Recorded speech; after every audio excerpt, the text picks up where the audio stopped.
Hi, family. So, I was going to maybe start Philippians, but I wanted to just take one of these videos and record something that I recently learned in full.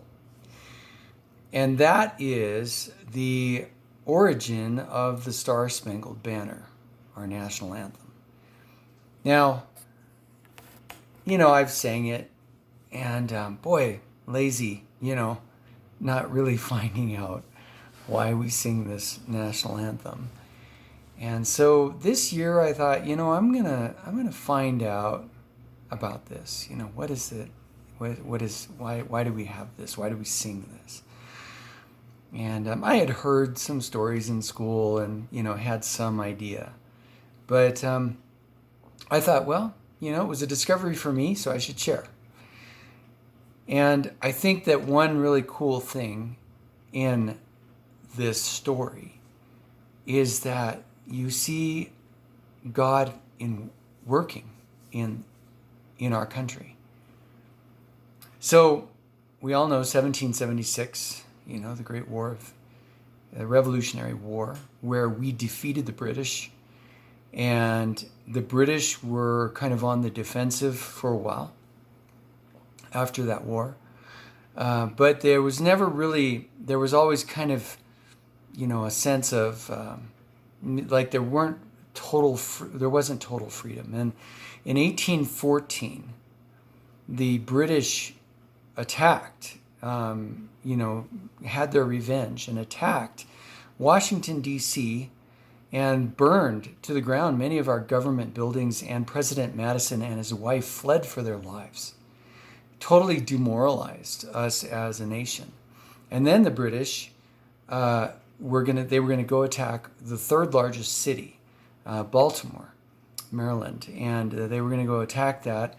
But there was a fort kind of at the peninsula there before the river going into Baltimore there, and Fort McHenry it was called, and there they were there, and they were going to completely demolish this fort.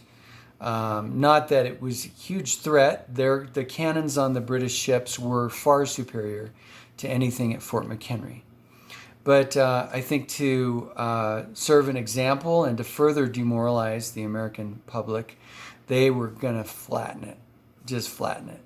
So they had some 16 to 19 warships, and on these ships were a bunch of slaves. Now, there was a man who was a lawyer.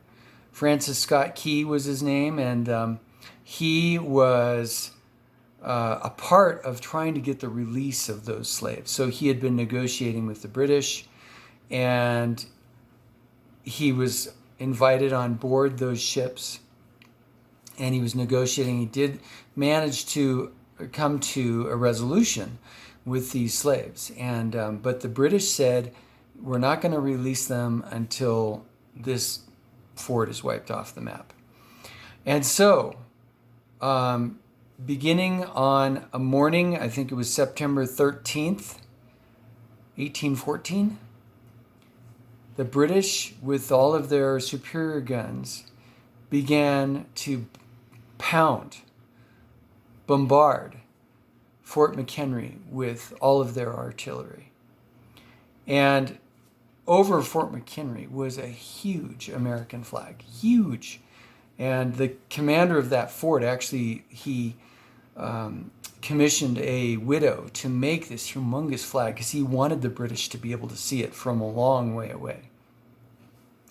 There were 1,000 people, 1,000 men, I think, living at this fort, probably women and children too. So there were lives at stake. And the British had made it known that, you drop that flag and you throw up a white flag, we're all done here, and we'll stop bombing.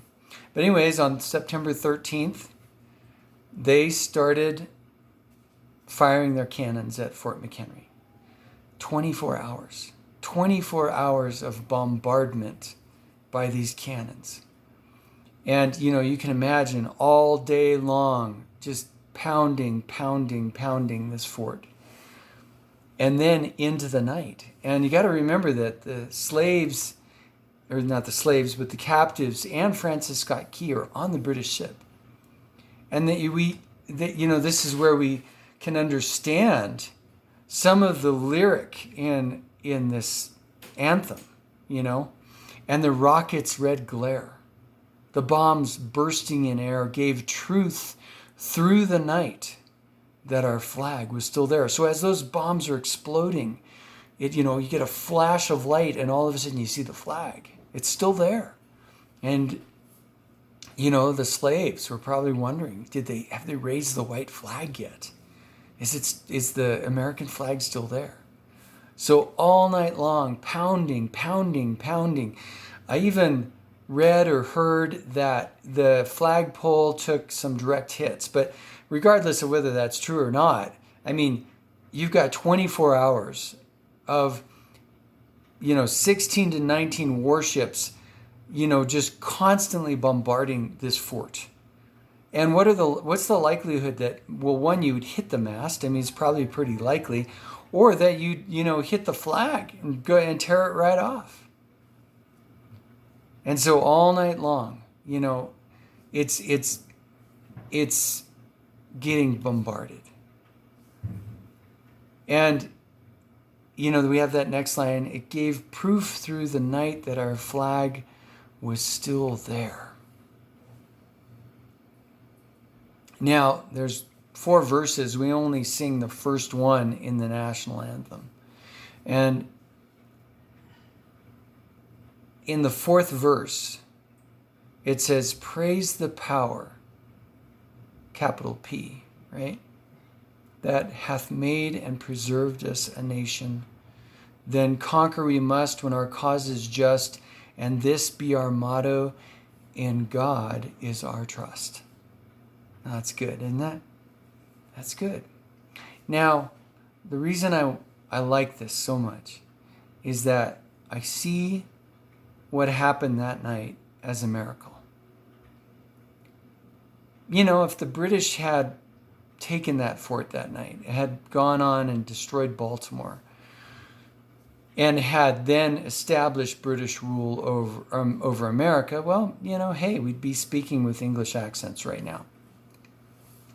And I'm sure that there'd be probably some positive things that would have come out of that. But God had a different plan.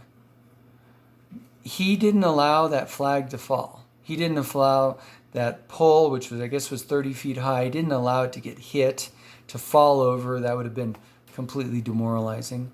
I guess that through that entire night, only 4 people died in that entire fort. And so I just think that it's for me, it's a faith builder to remember that, just as our country is being bombarded right now, it's being bombarded by a socialist Marxist agenda. And I don't understand why there's such this infatuation, love affair in our country with socialism, Marxism. It's a terrible idea. Giving government complete control, well, that's a terrible idea, because men have evil hearts. We are born with a sinful nature. And when you have a few people in power over the masses, if those people have evil hearts, like Pol Pot, Mao, it can be bad. It can be really bad. So I just think that studying this year was really good for me, because it reminded me that, it's up to God. If God wants this nation to fall, well, then it will. And, there might be some reasons that we deserve it to fall. But if he doesn't want it to fall, it's not going to fall.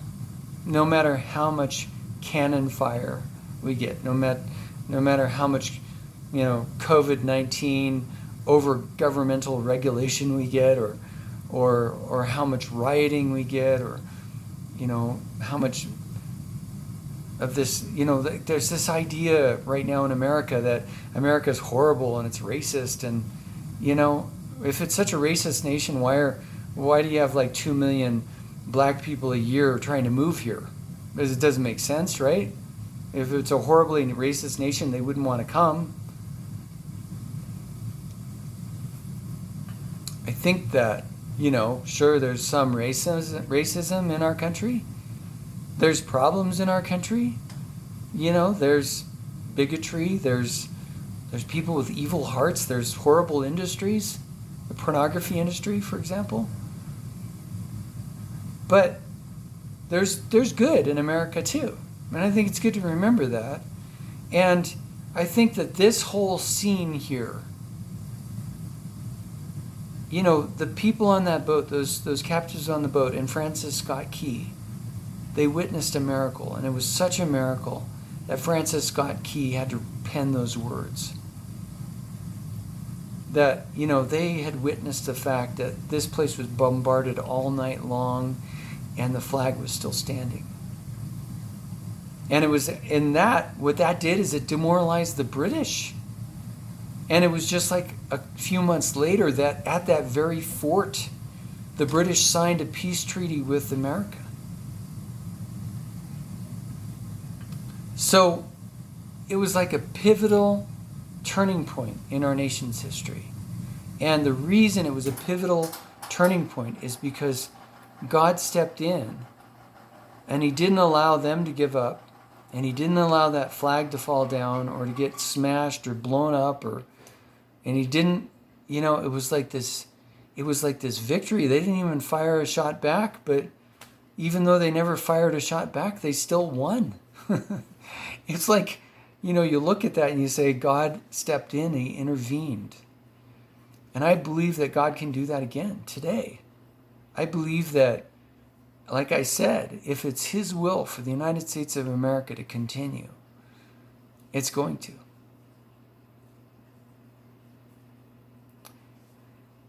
His ways are higher than our ways. His thoughts are beyond our finding out. So I don't know what his plans are. But I think that line, in God we trust, it's a good line, It's on our dollar bills, right? In God we trust. And I think that's just a good thing to come back to. It's like, as we see things kind of imploding in our nation, we can go back to that. Hey, in God we trust. That doesn't mean we should just sit back. I mean, we should use our mouths and our brains and our hands, put them to work to do what we can. But I think that ultimately, it's good to remember that God intervened before, and he can do it again. And he might be doing it right now. I don't know. But it was just a good reminder to me and an understanding of why we sing this song. And when you really understand that,